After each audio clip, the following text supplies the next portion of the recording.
Hello, hello, hello! Welcome back. It is Wednesday, the 4th of March, and today we're going to be going through gravitational and electric fields. Good to be back. Good to be doing a sort of evening stream again, going back through the physics stuff. Definitely was necessary to have that week off to reflect, and hopefully you guys will see it in the way I speak today. I've still got that sort of island stillness in me. Really glad that I picked that up because I think having that at the start of exam season, I'm not going to have it at the end. So it's giving me the time and the space to sort of get into this exam season and deal with that. If I start exam season stressed, I'm going to end it broken. So I'm glad to be where I am right now. So the plan today is to see how far I can get through all of the fields. So the gravitational and the electric fields. My understanding is this will be more of a revision session and less of a teaching session. So hopefully you will already understand some of the basics, and this will be me more going through what I think the core essentials are. So my philosophy when it comes to all of these evening streams is if you had this test tomorrow, what are the core essentials that you would need in order to make sure you do well enough in the test? And as always, feel free to ask any questions in the chat. I'm happy to deviate. These evening streams, I'm hoping, are a bit more interactive. In fact, why if I have... Okay, no, that's fine. Just had a little notification. Doesn't seem to be anything important. So going through what I think these core essentials are. And in fact, by the way, as well, we got the Discord server. Yeah, I've already announced where I was going live. But yeah, if you need notifications that I'm going live, that's the place to get them. And I put that in the description of all my videos. Although in fairness, I do need to sort of backdate that. But right, let me get this up and running because today we've got a lot to get through. Now, when it comes to fields, I think all of fields can be condensed into one little table where it's just thinking about gravitational fields and electric fields.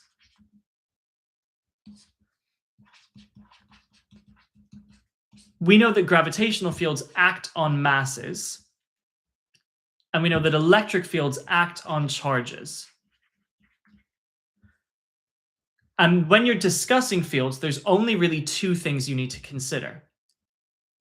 The first is field strength, which has to do with forces, and potential, which has to do with energy.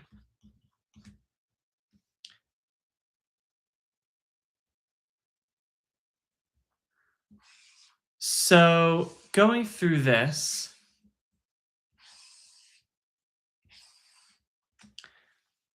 the gravitational field strength is force, and that acts on a mass. So it's force per unit mass. Electric field strength, given by E, is the force per unit charge. Potential, gravitational potential, is the work done, the energy, per unit mass. And the electric potential is the work done, the energy, per unit charge. And I think all of fields can be brought into just this table.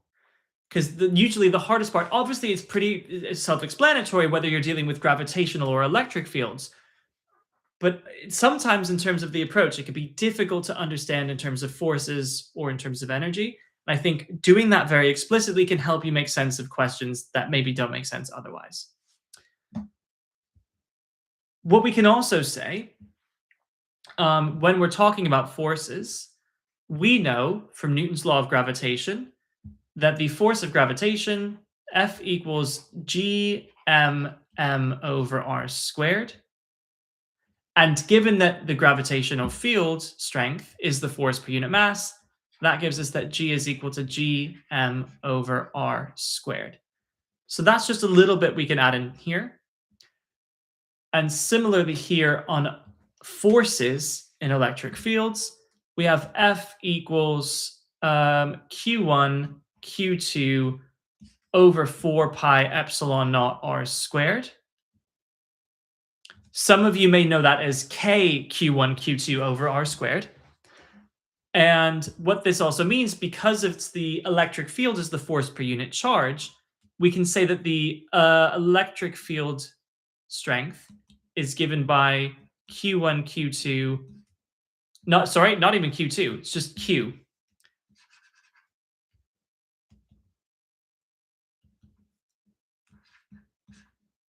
Over 4 pi epsilon naught r squared. And don't worry, I'll go through and I'll start to add a lot more color to a lot of these concepts, but I wanted to show you how to organize them so they're all in one place. So this is the kind of the prerequisites that I'm hoping you guys have coming into this. And then I'll sort of go and do a bit of a deep dive here. The other thing we know is that the gravitational field strength is the negative potential gradient, and that the electric field strength is the negative potential gradient within their respective fields. And to be honest, that's mostly it. All we have to do is maybe define some of these terms a bit more. So potential in an electric field is the energy, the work done to bring a point, either a test mass or a positive test charge, from infinity to that point. That's the sort of definition you need. So the field strength is the force per unit quantity, be that mass or charge. The potential is the work done to bring it from infinity to that point. And so here we can just multiply by the mass to get the actual energy required. So this would be the gravitational potential energy or the electric potential energy. So with that brief overview, let me do a bit more of a deep dive. So first thing to think about, let's talk about field. What is a field? So a field is something, well, let's talk about the forces on me right now. Why am I stationary? We know that there is a contact force acting up on me from me being in contact with the chair. And the reason why that's important is because most forces that you're used to require you to be in physical contact with the object in order for the force to transmit. So if I need to put tension through a rope, I need to pull on the rope. I need to hold the rope. If I'm going to have a reaction force from the chair, I need to be in contact with the chair. A field is something that allows you to exert a force on an object without being in contact with it. So right now, the Earth is pulling down on me, even though I am not in physical contact with the center of mass of the Earth, where the force is coming from. And so fields exist radiating out from a source, and they exist whether or not they are occupied. So for instance, right now, I exist in the field, so that I'm feeling the force of gravity on me. But this bit of empty space right here, there is currently nothing in this space, so there is no gravitational force acting in this space. That doesn't mean that the field is not there. The field is there. The field is everywhere, and only when it is occupied by an object does it kick into action and exert a force on that object. And so it can sometimes be a little bit tricky to think about the field in the abstract as compared with a specific force or energy on a specific object. And so it's worth bringing up sort of towards the beginning. And do let me know in the comments if you have any questions or concerns about that. Now let's have a little talk about field lines. So we've already mentioned what a field is. A field is something that is able to exert a force on an object without being in contact with it. The direction of that force, the line of action of the field when it exerts a force, is given by a field line. I'm going to start with gravitational fields because that is obviously the easier to consider. So if we've got for instance, there's two types of fields, radial fields and uniform fields. And we'll discuss both. We'll start with gravitational. So gravitational, we know gravity is going to act from the center of mass of something like a planet. And we know that the field lines are going to act radially. So they act outwards from the center.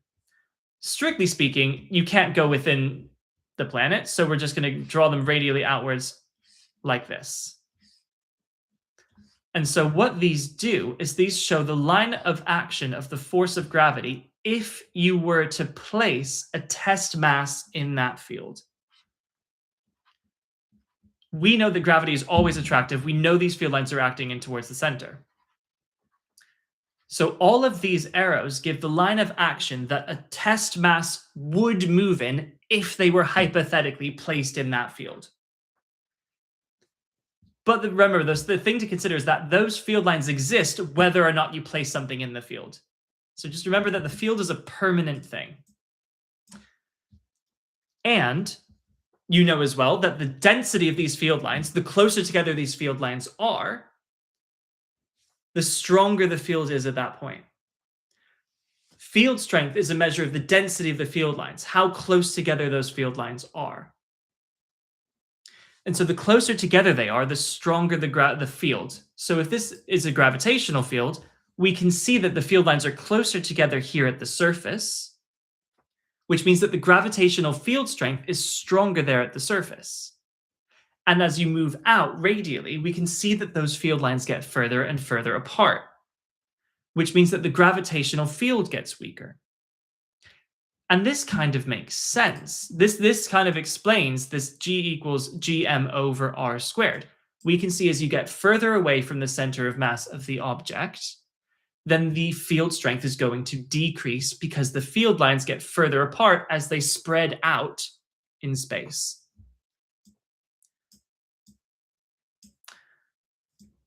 But as we know, sort of when you are on the surface of the Earth,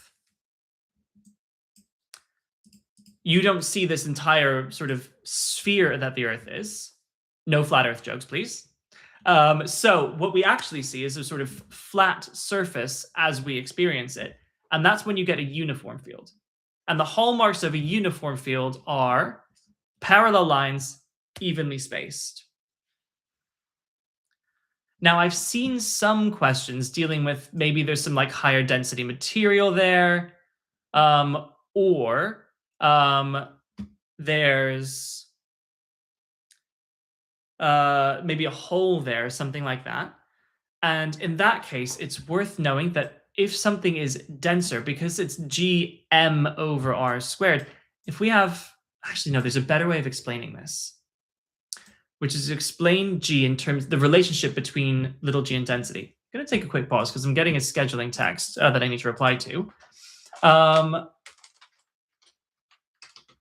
I am currently live, so cannot do that.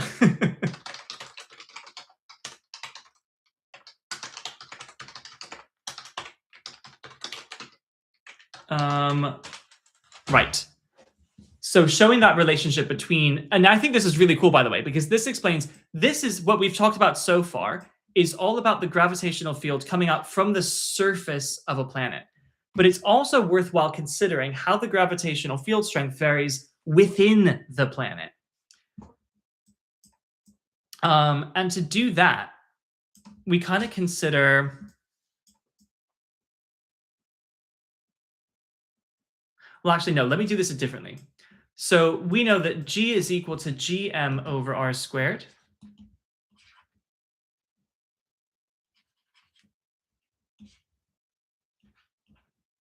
But we know that the mass is density times volume. So it is 4/3 pi r cubed times the density all over r squared. So the mass is 4/3 pi rho r. Well, sorry, G equals that over r squared, which is that over r squared. Yeah. So that means that G, G equals 4/3 pi rho r. Now that has two important consequences. Consequence number one is that within a planet, the gravitational field strength varies linearly with distance from the center of the Earth or the planet. So if we're going to discuss the gravitational field strength measured against distance, it goes linearly up to the surface, and then it does the whole 1/r² business. So that's quite interesting. Another quite interesting thing is because the gravitational field strength is also proportional to density, if we come back to this uniform field on the surface of the Earth, you sometimes see questions like, okay, let's say instead that we have this point, but this point X is made of a higher density material. Well, because little g is proportional to density, it means that the gravitational field strength will be stronger there. The field strength will be bigger. And as we said, how do you know what gravitational field strength is? By looking at a field, it's the closeness of the field lines. That means that the field lines are going to be closer together at that point. So they kind of bend, and they're closer together at point X. And then they're evenly spaced everywhere else. So they're closer together at the higher density spot, which is quite interesting and something that I don't think is taught as explicitly as it should be.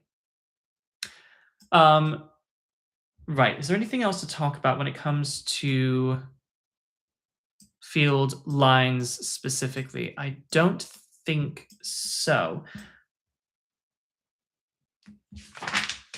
Except to say, except to say one thing. While we're here, while we're talking about the field lines, let's bring in the potential. Let's mix and match, do a little pick and mix situation. So we know that the potential is the work done required to bring a test mass from infinity to this point. And we also know that G is the negative of the potential gradient.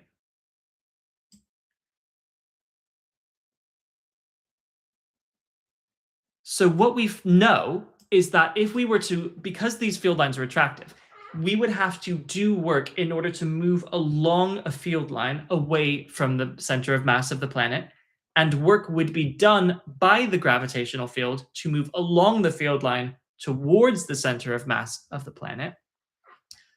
We know that the potential changes along the field line. And we can do one better. We know that the field line is always going to be perpendicular to what's called the equipotential. Because the field line shows the line of action of the force, it shows the direction of maximal energy difference, right? So that is the line of the potential gradient. So perpendicular to that is going to be your equipotential line. And so importantly, your equipotential lines are always perpendicular to every single field line it crosses at every single point. And so that I'm going to label as the equipotential.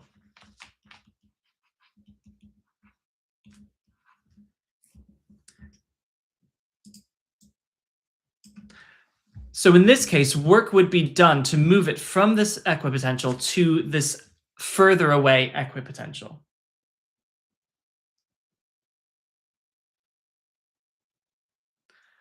Now, the reason why I think that matters is because it also tells us a little bit of something here,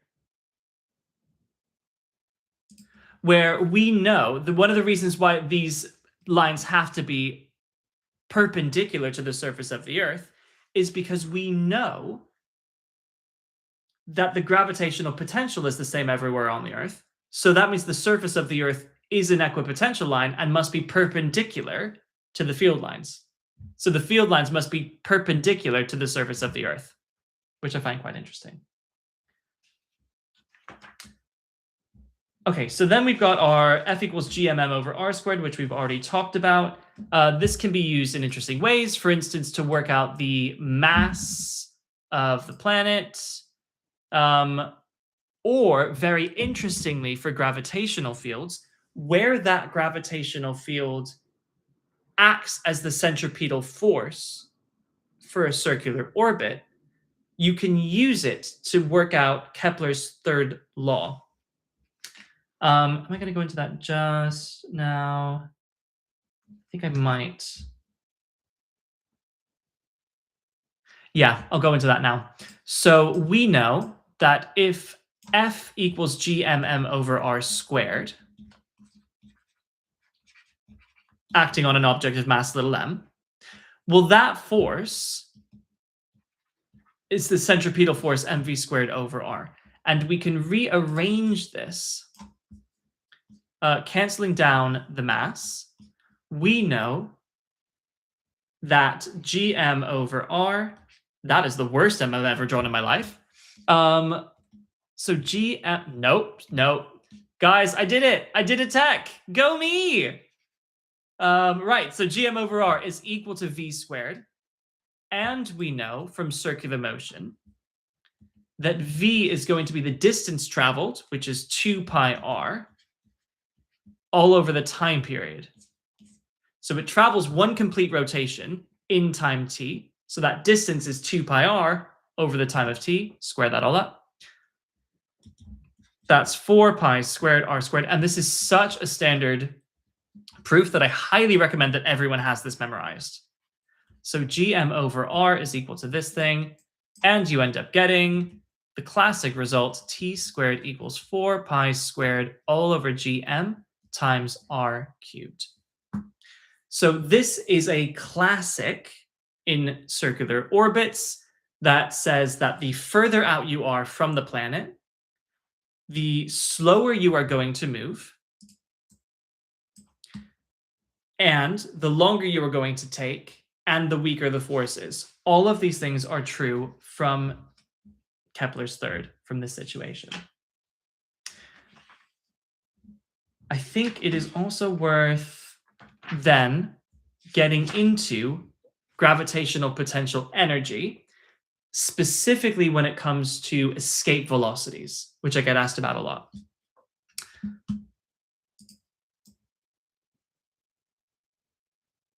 So we know from the definition that gravitational potential is the work done required to bring the test mass from infinity to that point. Because gravitational fields are always attractive, that energy is always negative. So to go from infinity to this point is negative energy. So to go from this point to infinity, it requires us to put in that same energy. So we have to put energy in to get the object from this point to infinity and beyond. And so that energy, the gm over r times little m, which is the full gravitational potential energy. At infinite distance, the energy is 0, correct. Well, the energy is defined as 0 at that point. And by the way, there's an interesting parallel that students have pointed out, which is it's quite similar to energy levels in an atom, like electron energy levels, where similarly we define 0 as fully escaped, fully ionized, and then the energies are negative and below that, because it enables this sort of, once an object is released and out in the ether, that's your sort of neutral 0 point, which allows you to much better compare different things. So it much better allows you to compare the gravitational fields of different planets or stars. Yes, that is the same for both electric fields and gravitational fields. Quite right. So getting back to this gravitational potential energy, in order to put that energy in, it has to come from somewhere. It gets transferred from the kinetic. So your half mv squared is the kinetic energy you have to put in, convert all that into the GPE to get it to escape the orbit. So we can cancel the m's, and you get that 2gm over r is equal to v squared. So the minimum escape velocity, the minimum speed you must achieve in order to escape the gravitational field, is given by the square root of 2gm over r. No, what have I done? I've done something. The m shouldn't be something I've done. I've gone off here. What did I go off here? Potential is minus is gm over r, certainly. Gmm over r half mv squared. Oh no, that is right. That is right. Okay, apologies. Yes. So this is the expression for the escape velocity. The reason I got confused there is I'm seeing something interesting here, which is that, remember that little g is equal to gm over r squared. So that means that this gm, you can, depending on your board, you may need to do this. We can write it like this, which makes it root of 2gr, which is helpful because if you just know the gravitational field strength at the surface of the planet, that kind of simplifies this calculation. And so this is how you can find the escape velocity from the surface of a planet. Two more things to say about these gravitational fields, both to do with the potential energy. One is in order to do energy changes, so changes in GP, these calculations, we know that the potential energy at a given point is minus g no, that I'm so illiterate, I swear to God. I promise you, I am capable of drawing capital M's. So gm over r at any given point. And so if you're going to calculate the potential difference, you have to do the change in this. Now, because big G, big M, and little m stay constant, we can write that as gmm into 1 over r2 minus 1 over r1. And the reason why is because we do final minus initial. Is that right? Let me think this through. So that's where it is at the start. That's where it is. So it's that minus that. No, I think it might be the other way around. R1 plus R2. This we can make this make sense. So let's sort of sense check this for a second. Derive it using calculus. Don't make me do it. No, I don't want to. But what we can do is to say, if I've got my planet and I'm moving it from this point to this point, I know that this will be more negative. So it's going to have to, the change in energy will have to be positive. Now, I know that because r is smaller here, r1 is smaller than r2. That means that 1 over r1 is bigger than 1 over r2. So it's the other way around. It's 1 over r1 minus 1 over r2. Now, how I could have done that a little bit better is it would have been the change in GP. Let me kind of derive that differently. It would have been equal to gm minus gmm over r. So final minus initial. That's the final minus the initial. And that would turn this into a plus, which is why it's a plus 1 over r1. Great. Got it. I always find that tricky, but which is, by the way, why realistically, if I was doing a paper, the way I would do it is not to sort of do it in that sort of theoretical abstract way. I would just calculate the specific potential energy at point 1, the specific potential energy at point 2, and just subtract those values. So you can do that in terms of potential energy. It would work just as well dealing with abstract potentials where you just don't multiply by this little m. And so working out the before and after is quite important. One thing to bear in mind, this is such a trap and I see it all the time. Remember that r is measured from the center of the planet. The reason why I say that, a lot of questions say it starts at the surface of the planet and then it moves. So let's say let's say, the radius of the Earth is 6,400 kilometers, and let's say we have a satellite which moves 100 kilometers above the surface of the Earth. A lot of people would take R2 to be 100 kilometers and not the true value, which is 6,500 kilometers, because the distance is always, always, always measured from the center of the Earth. So if this is the Earth, this would be R1, this would be R2 from the center. That's 100 in there, that's 6,400 in there, clearly to scale. And so that would just something you've got to bear in mind. Always, always, always remember to measure from the center of the planet. Yeah. And the final thing to really note about gravitational fields is the fact that the gravitational field strength is the negative of the potential. It's the negative potential gradient. The reason, okay, so the most complicated question I've seen on that front is talking about, say, what happens to the potential as you move between the Earth and the Moon. And to sort of explain the shape of this graph, where this is where the Earth is and this is where the Moon is. So these both go shooting off to infinity as you approach the center of them. And they ask about something like the physical significance of this point X. So let's say these are sort of potential. That's potential measured against distance as you move between the Earth and the Moon. So explaining what we're seeing here, we know that the field strength is the negative potential gradient. So what we would expect, in fact, it wouldn't go off to infinity, would it? Not at the surfaces. Would it at the centers, I suppose. So let's say that's the surface of the Earth, that's the surface of the Moon. If G is the negative potential gradient,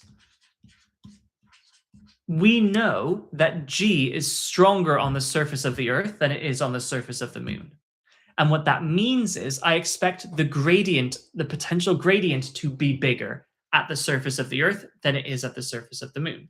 I would also expect, because the Earth has more mass and has a stronger field, more work would be done on the field to bring an object from infinity to that point, explaining why it starts at a lower potential. So it starts at a lower potential, it has a bigger gradient. As you move away from the Earth, the potential is going to increase. You are doing work to bring it from the surface to that point. So the potential goes up. And then once you start approaching the Moon, then the Moon's gravitational field is doing work. So the potential starts to go down. And G at that point is given by negative potential gradient. Now, also, we can do these individual G fields for like what they would be from each individual thing and say that at every point, the field strength is the vector sum of the individual fields at that point.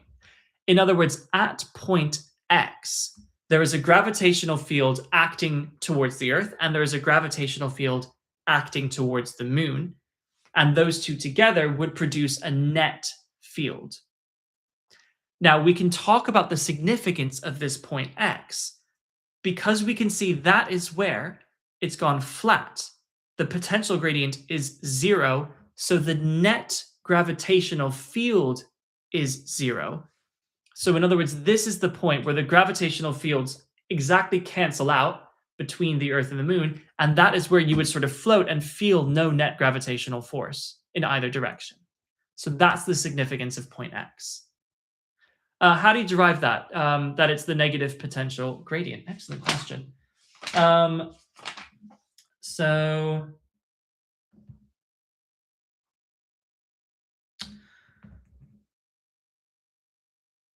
okay. I do see a proof here. So let's consider that proof. So let's say we have you are in the light, sort of under the action of a field. let's draw a couple of equipotential lines. Let's say I'm going to shape this in because this is going to be the planet, right? So as we're moving from this point to this point, we know that you are going to have to increase the potential. That's going to be delta V. So we know that the energy required to do that is the change in the potential times that, well, it's going to be work done equals force times distance, right?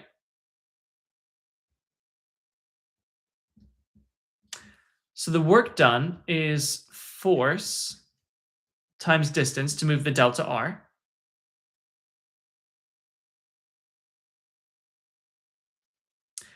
And the potential is this work done per unit mass.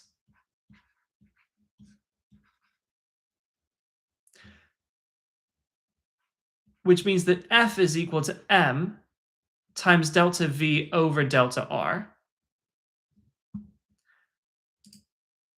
Or rather, apologies, what I can say at this point is it's even easier than that at this, because what I can do is I can say, therefore, the force per unit charge, no, stop highlighting.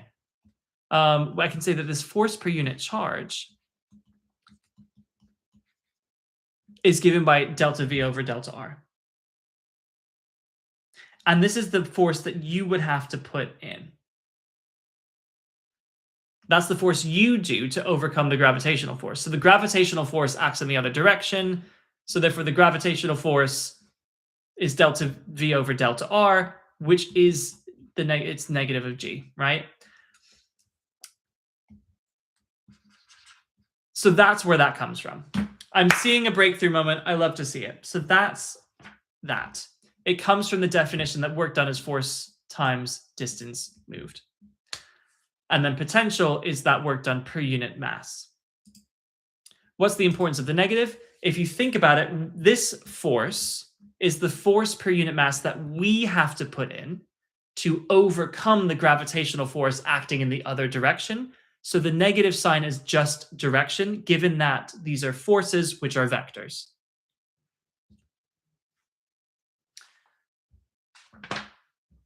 Is there anything else I need to talk about when it comes to gravitational fields? If you forget for a single second that it's measured from the center of the Earth, that's legal grounds for murder. I don't make the rules. Never make that mistake. Right, let's quickly do electric fields in the final 20 minutes that I have. So electric fields are very similar to the gravitational fields, except obviously we now need to consider not just the direction, or not just that everything's attractive, but that they can also be repulsive based on the charges, right? Two positives are going to repel, two negatives are going to repel, positive and negative are going to attract.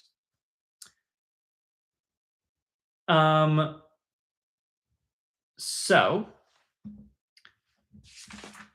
similarly, we can do radial fields and we can do uniform fields. So if we have a positive charge and a negative charge, let's consider the radial fields that come from those. Let's imagine these are isolated and not interacting. We know that a field line here in an electric field shows the direction that a positive test charge would move under the action of that field. So we know here that a positive charge would move away from this positive charge. So these field lines will be radial and acting away from the charge. So the arrows would be going outwards.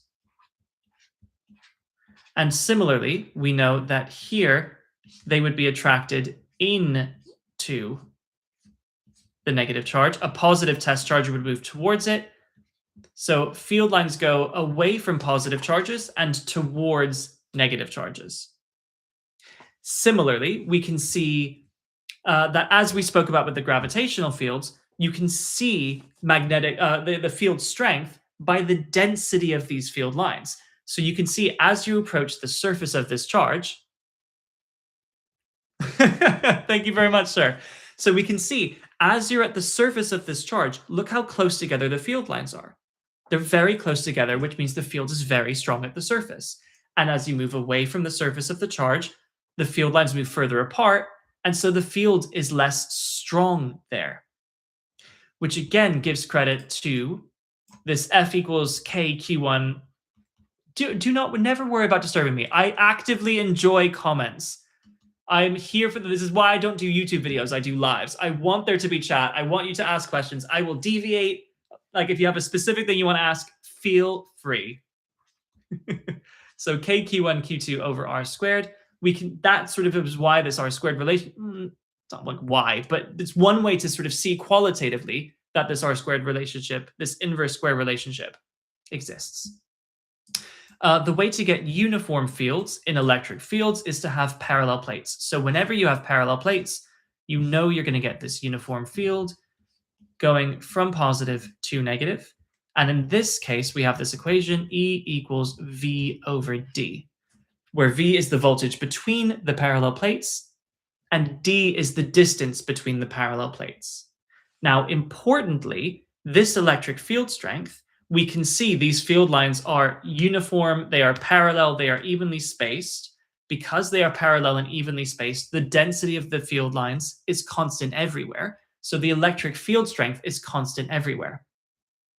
It is absolutely the same as Newton's formula because there's a lot of parallels between the electric field and the gravitational field. So what we see here is between parallel plates, the electric field strength is the same everywhere between them. But what we find is that the potential is not the same everywhere. Because if you remember, the field strength is the negative of the potential gradient.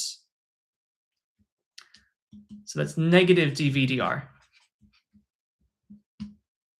Yes, I think so. I think you're getting into capacitors, which is not the scope of today.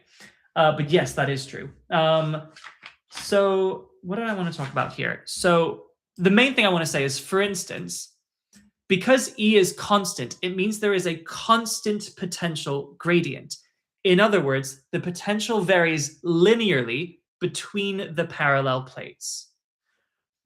So what we would have, if we were considering potential, is at this point here, there would be a potential of like, I don't know, I'll call it 6,000 volts. And if this is a potential of 0 volts, that potential is going to vary linearly in between. So at this point, no.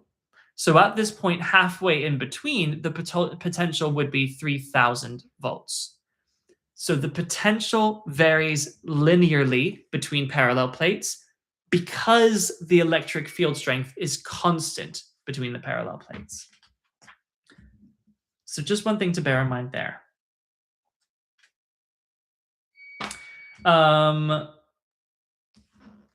Anything interesting here? Similar to what we had with the gravitational field lines, we know that we can similarly draw equipotential lines on an electric field, which will be parallel to the electric field lines at every point. So if I were to draw, like, say, some random field lines which are doing all sorts of nonsense, for instance, I know that an equipotential line would be perpendicular every time it intersects. So this would be going off in that direction, and then it would be coming back here, and then it would be going back up there, and it would be like wherever you cross over, it's got to be perpendicular. So that can yield these like really weird shapes. If these were the field lines, for instance. Are equipotential lines and equipotential surface have the same properties? Yes. So an equipotential line is just the 2D consideration, whereas if you're considering 3D fields, then you would consider it to be an equipotential surface. But yes, that is true. If you move anywhere along an equipotential line, you do no work. You have no change in potential or kinetic energies. If you move along field lines in between equipotentials, then your potential does change, and that would require work done.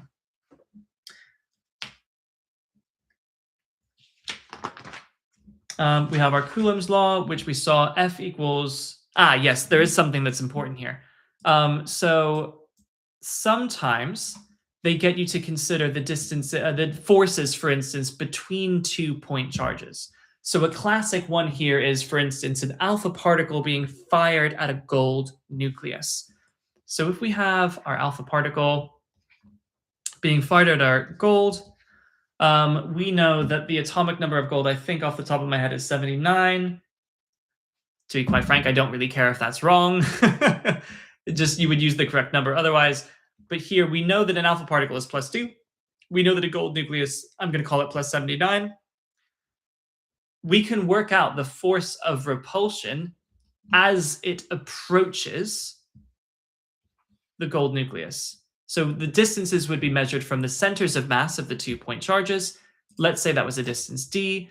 We know at this point of separation that the force of repulsion would be equal to k. I'm going to use k because I'm lazy.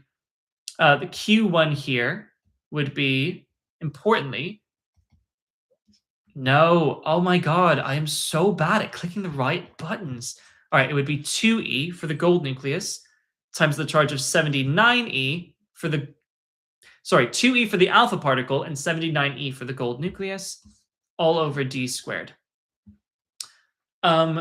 Where this also becomes important is calculating the potential energy. So the potential energy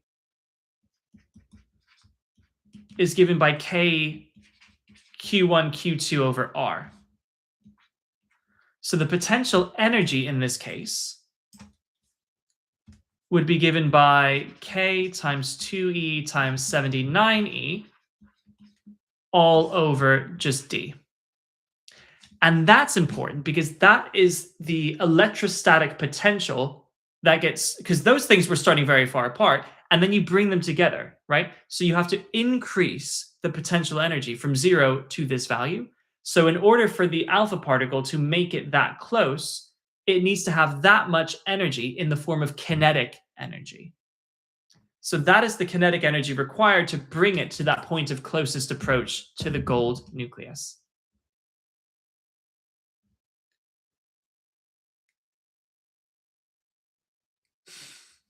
Thank you very much. I very much enjoy staying fully independent. This is sort of what I'm trying to sort of build out at the moment. I'm really enjoying kind of doing this sort of like monologuing live streaming.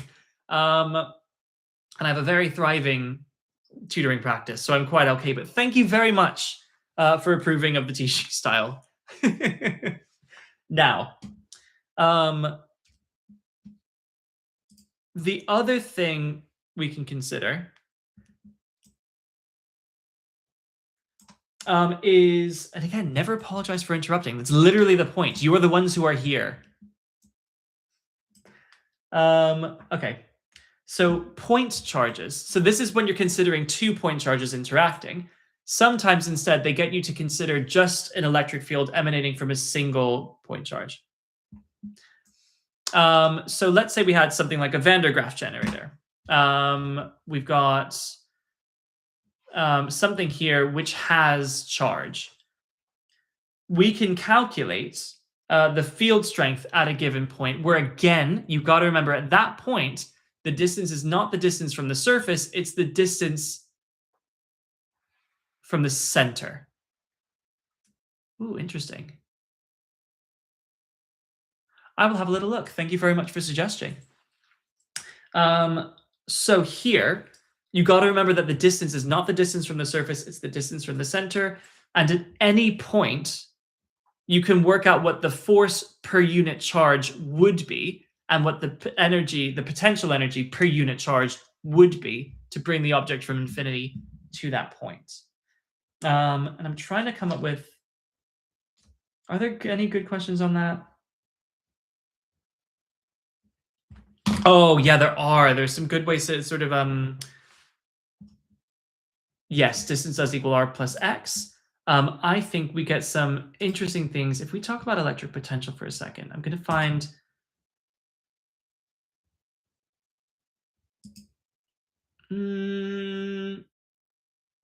I've seen some interesting things. I think I've seen some interesting things when it comes to... Yeah, that was it. So I'm going to talk about remembering that forces and force fields are vectors.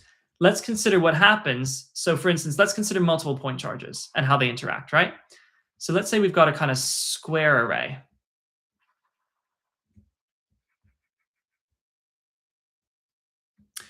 Ooh, again, thanks for the recommendation. So let's say this is a point charge of plus q this is plus q, this is minus q, and this is plus 2q. And we want to consider what the net electric field is here at the center of that square array. Well, you have to think about what's going to happen from each point charge individually, and then consider the vector sum of those forces. So if I was a positive point charge, I would be repelled from that one. So if I call that A, I'm going to label it now. This would be the force from A, acting away from A. This would be the force from D, acting away from D. If I'm positive charge, I'm acting towards F, I'm acting towards B, and I'm being repelled by C. And so I can see that the force D and the force A are going to cancel out, and I'm going to get a net electric field acting on that line from C to B, acting towards B. And what's more, you are very welcome. Have a good night. What's more, we have this distance of the square. This is D.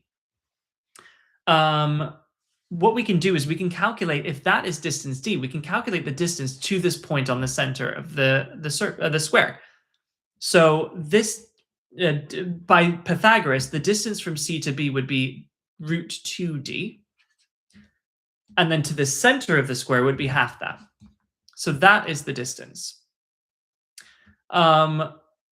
We know that the electric field strength E is equal to kq over r squared, where k is that constant. It's the 1 over 4 pi epsilon naught. So r is equal to this. We can consider r squared, which is equal to d squared over 2 for all of these distances. And so knowing that the d and the a cancel out, we can say that the electric field operating from C would be k times 2q over r squared, well, that's meant to be a 2. So that would be times 2 over d squared.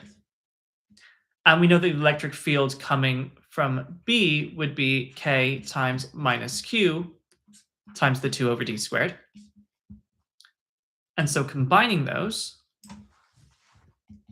so that would be 4kq over d squared. This would be 2kq over d squared, making that negative, which is really just the direction. So we know that there is a net field acting in the direction along the line of action from C to B, and its magnitude is going to be 6kq over d squared.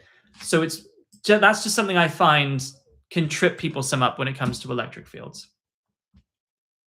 We have a question. Am I right in saying that gravitational potential can never equal 0 unless the point is at infinity, but electric potential can between two oppositely charged points? Yes.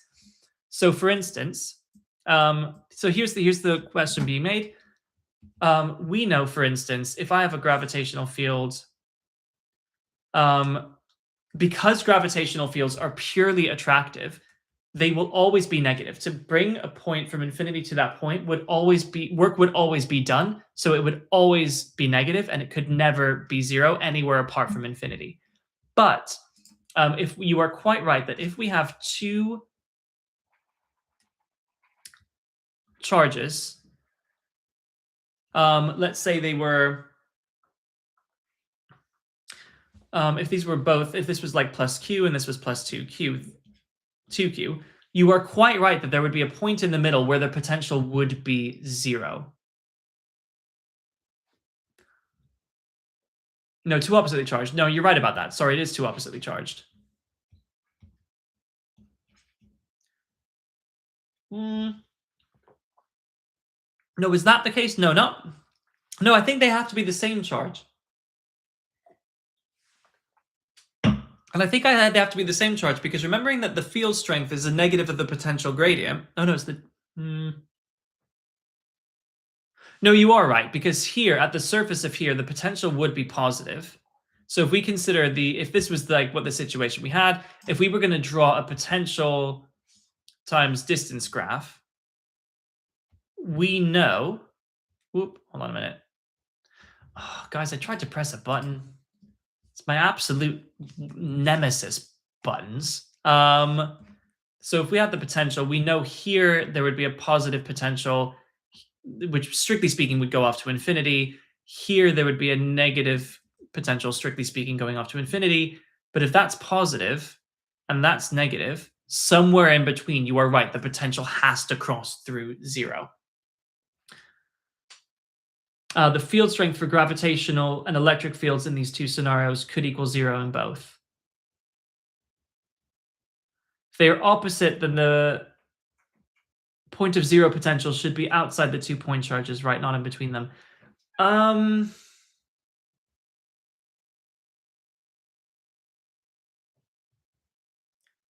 going to say no.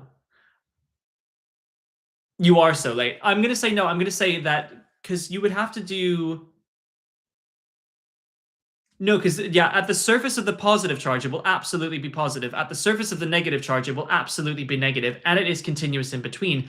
But because there are field lines acting between the positive and negative charges, we would have a potential field strength. We would have, which means that we would have a non-zero gradient everywhere.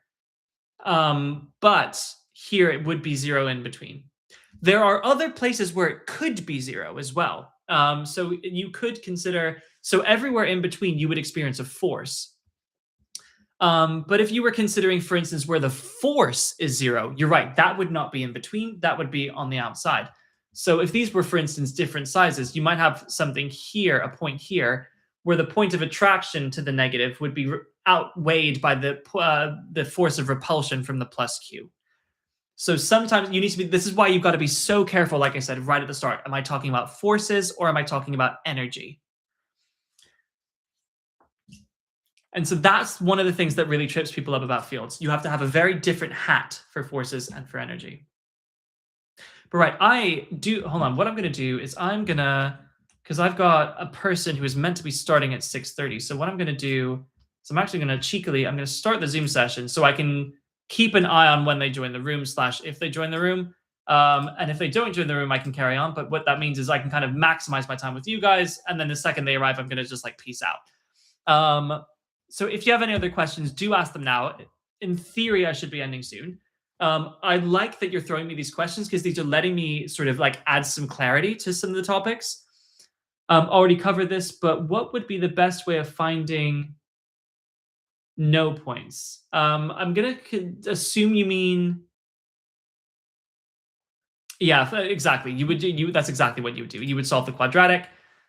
So for instance, if we had if this was like plus q and this was minus 2q and they were separated by a distance of 15, you would know that there would be a point here, which closer to the 2q, closer to the q,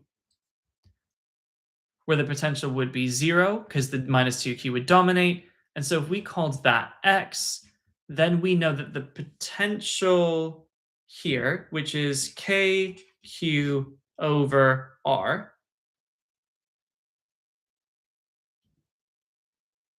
plus the potential would be, that would be equal to k times 2q over 15 minus x. And then you rearrange that and you can solve for x.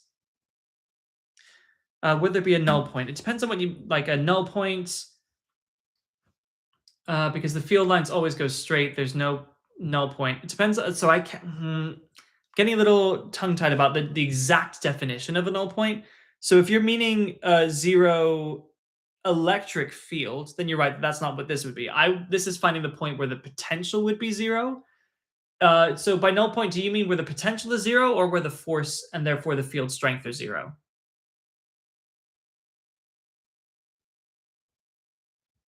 In the meantime, let me just sort of like wait for that to come through. I'm not seeing person in the Zoom chat. no field strength. Okay, you're right that this situation that I've given would never have a point of no field strength. For that, we would need to consider pause. So similar situation where if this was plus q and this was plus 2q, then clearly there would be a point here where the two forces would cancel out. The two forces of repulsion would cancel out, and then this is where you would get the null that you could work out. So you just need to be really, really thoughtful about the difference between potential and forces. Am I dealing in energy? Am I dealing in forces? Gravitational fields, yes, we actually did consider that. So we spoke about it in the context here about moving between the Earth and the Moon, where this null point is where the potential goes flat, which means that there is zero potential gradient, which means there's no G field. So yes, you're quite right, where you could individually add those individual fields. And yeah, this is what you would get. The potential would be negative, so the potential's add at that point. So negative something gets you to here. Do you think you need to know how the gravitational field changes within the radius? I have covered that as well, sir. We covered that over here. And that came from deriving how the gravitational field varies with density and radius within the object. Yes, because sometimes you do see, for instance, in multiple choice questions, where they ask you to compare two planets of different densities and different radii. So knowing this formulation of G equals GM over R squared is important. Yes, this linear relationship, I would 100% go for that. Right, I'm going to leave it there. I'm going to see you guys hopefully on Monday for another math live solve. As always, feel free to join the Discord server where I can get recommendations from you on what you would like to see. That is, in fact, how I did this, because I remember one of my comments talked about fields, so I thought it was worth doing a bit of a deep dive into that. So I'm going to let you go. I will see you hopefully next Wednesday for another evening session to kind of do what we're doing now. In the meantime, keep churning, and we've only got about 10 weeks to go till A-level start, and much fewer until IB starts. So we're getting close, guys. Looking forward to it. All right, I'll see you then. Bye-bye. No, wait, how have I forgotten how to end? There it is. Sorry, guys. Bye.